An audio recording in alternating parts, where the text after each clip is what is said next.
So we realized as a planning committee that in order to get people involved, technology would be key. And I knew that I wasn't the one to drive that process. But fortunately, one of the stars on our planning committee really knew this app called Slido, which we're going to be using today. And she's going to walk you through it. So please join me in welcoming Neha Gupta from the Teach for India, US. Come on.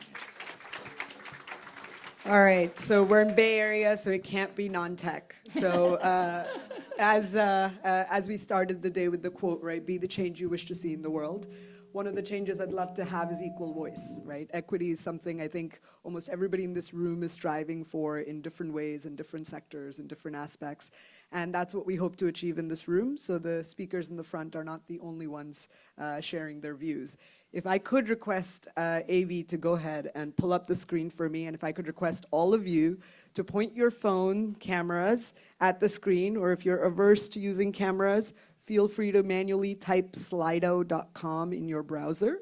You should be able to go in right on to, it should open a screen, which is gonna change in just a sec. Again, I really appreciate everybody joining us in this because throughout the day, we're gonna continue to use this. So if you'll just leave that open in your browser window, that would be amazing. If you've not gotten the QR code, it will continue to be up on the left, so feel free. But there are going to be a bunch of interactions we're going to try through the day. We'll keep it simple, but we want to, as I mentioned, hear your voice, right? So multiple choice is an interaction you will see quite often in the experience. I am Neha. I'm the Executive Director for Teach for India, US, and so it would be remiss not to use the opportunity to share a little bit more about what we do as well. So if you can take a pass, right? We talked about young people and the average age being 29-year-old in India, right? So mobilizing the youth and creating leaders out of those youth, empowering them to drive change has a real multiplier effect. And that is something we have observed in our work as well. So the Teach for India fellow alums, there are about 5,000 of them. Do you want to take a guess at how many students they reach today in the last 15 years that we've had the movement going? And you can just click on the answer right off and you will see that your responses are driving some of the behavior and change here. So if you would please, again, just go ahead and click on whatever you think the response is. And again, if you have not joined yet, please feel free to just point your camera at the QR code and that will get you all set. So it's always, thank you, by the way, I give credit for the room not thinking we're just at 5 million.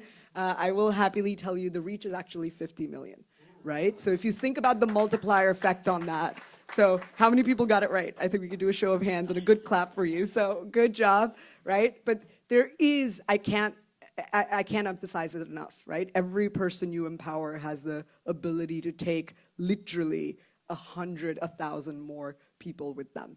So please definitely keep that in mind. We are going to also do some open text interactions through the day. So this is a quick one.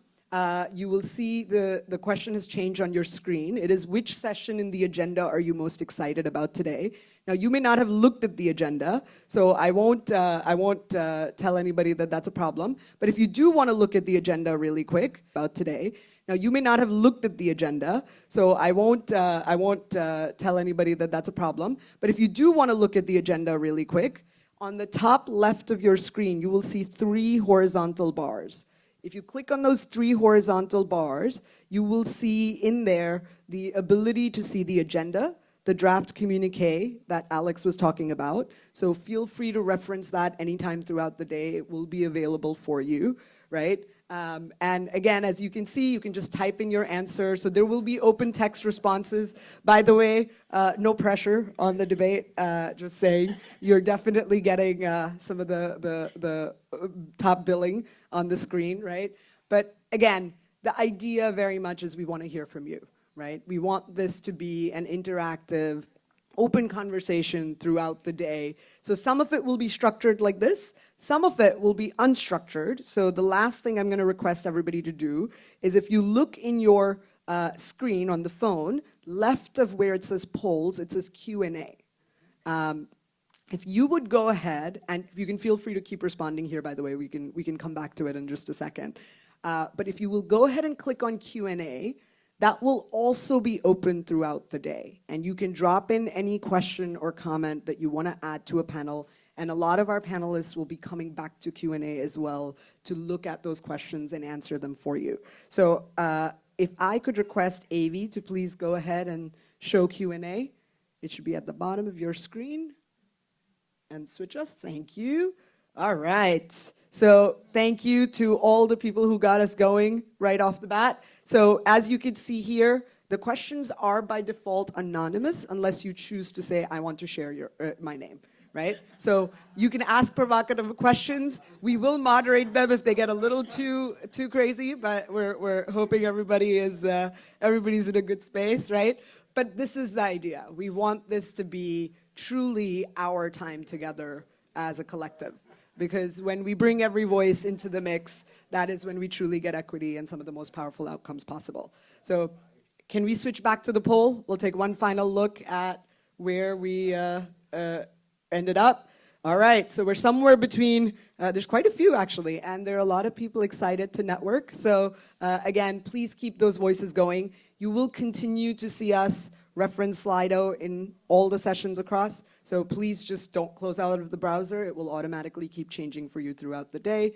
If by any chance you do end up closing out, you can always just point at that QR code and it'll bring you right back. Sounds good? Everybody okay? Thank you. Thank you, Neha. We are super excited to try this out. I hope you also enter into the spirit of it. Other than making sure that we sell a stack of T-shirts from Lima, Peru for next one for fundraiser for all of us. That's the idea we walk away with. We get to try Slido away right off. The plan here is to bring up 3 of our IPA organizational leads to come pitch an idea. And we want you to vote. And the pitches are going to be 90 seconds or less. And the idea is that you vote, and the person with the most votes will be the 3 p.m. panel today. So listen carefully. I think they have packed their agendas with what they want to share. First up is Ushree Roy from Vincent Ferrere Foundation. Please come on. Thank you, Shobha. Yeah. So I'm Ushree Roy, and our panel is about how youth are driving the future of philanthropy. Why this topic is timely? Because a recent Blackboard study revealed that 80% of the Gen Z are already attached to one cause or other, and they are supporting. And mainly they support through online platform or through peer-to-peer network. And interestingly, 1/3 of them are willing to give more in the coming years.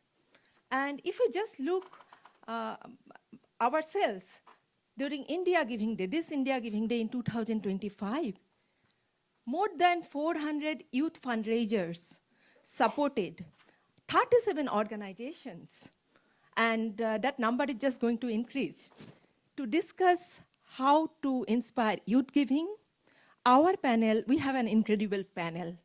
Niharika Srivastava, who is president of Drishti Foundation and always inspire nonprofits how to use technology to scale impact. We have Meenakshi Mahajan from Deputy Director of India Philanthropy Alliance, who is the key person to engage all the nonprofit organizations who are participating in India Giving Day and about how to engage with youth and community. And we have Suhani Jalota. She is a research faculty at Stanford, and she is the one who founded Maina Mahila when she was 19. So join us to discuss how to inspire youth giving, be part of the change, be part of the future of philanthropy, and together we can multiply our impact. Thank you. Thank you, Ushree. I forgot to mention that these pitches are new to all of us, including the planning committee. So this is really coming fresh to you as it comes to us too. Next up, I'm going to invite Shannon from Anthara to come up and speak. And I also have to say a special thanks to Shannon because she has had to step up in the last minute because Preeti Nandana, who was supposed to be with us, was unwell and not able to join. And Shannon has been a phenomenal sport in coming up with an idea and joining us today. Thank you all. It's a pleasure to be here. I'm Shannon Paz. I'm with Antra International, and I'm thrilled to pitch a panel today about leadership, and specifically women in leadership. True leadership today, we know, isn't about climbing the ladder. It's about uplifting others. It's about using one's voice to amplify those who are often unheard. This panel brings together remarkable women whose careers span corporate consulting, nonprofit leadership, philanthropy, philanthropic advising, and the arts. Women who have harnessed their platforms, not only to drive social change, but also while navigating the complex roles of professional, mother, and community advocate. Together, they'll share their personal stories, the moments that ignited their social impact, the challenges they faced along the way, and how they've used their voice to uplift those that have been marginalized. Their communities remind us that social impact can be a thread that's woven through every chapter of life. We will hear from Ashita Ganguly, writer, director, singer, whose career has spanned management consulting and nonprofit leadership, Sharmila Rao Thakur, philanthropic advisor and nonprofit consultant with a specialty in the diaspora, Vidya Prakash, whose career has spanned management consulting, nonprofit leadership, family philanthropy, and running a business. We'll explore questions that we don't often ask enough. Can women engage with philanthropy in ways that challenge and reshape the traditional power dynamics? What does it look like to make career choices that honor both ambition and well-being? And what role does women's health, which is often overlooked, play in sustaining our impact across all areas of life? Whether you're building your own path or reimagining your purpose, this conversation offers more than inspiration. It's a call to lead with empathy, to act with intention, and to use our voices not just for ourselves, but to build bridges for others. Thank you. Thank you, Shannon. And finally, I ask Neha to step back up again to pitch her idea. I have to say, I'm almost personally going to vote for that one, maybe. So that's probably not a very good pitch to make right up front. But so as I started off, right, scale is something that is important to me personally when I think about the multiplier effect. But it's a real question in philanthropy, right? Is it about breadth or is it about depth? Should scale really matter in making philanthropic decisions? And that is what really the panel is focused about. And to have the audience weigh in, we have Vipul Khanna, who is an ex-CEO, currently a board member on a variety of philanthropic organizations, as well as a leading sort of new age thinker, if you will, right? He's a typical profile of the tech corporate Indian Diaspora member that has done well. We have a civil society leader in Navya Kinapelli who leads education equity, right? And she's kind of come through her journey on philanthropy, both from a person who's contributed her time as well as her money. And it would be interesting to hear, is it about names or is it about numbers, right? Because I think we all do that math when we try to think about what is the return on the investment that we make in any organization. And then the third person that will be joining us is a member of the Gen Z community, somebody who's taken a decision to not be in the regular consumer sector and say, I'm going to dedicate my time to public policy. And so John V. Udani is a recent graduate from CMU's Public Policy Office and is currently working on using data for philanthropy. So there are three very different perspectives, but all come from, honestly, the worlds we all live in. And it would help us answer the question that, is it really depth or breadth? And what is really the value of scalability in the models we look at? Thank you.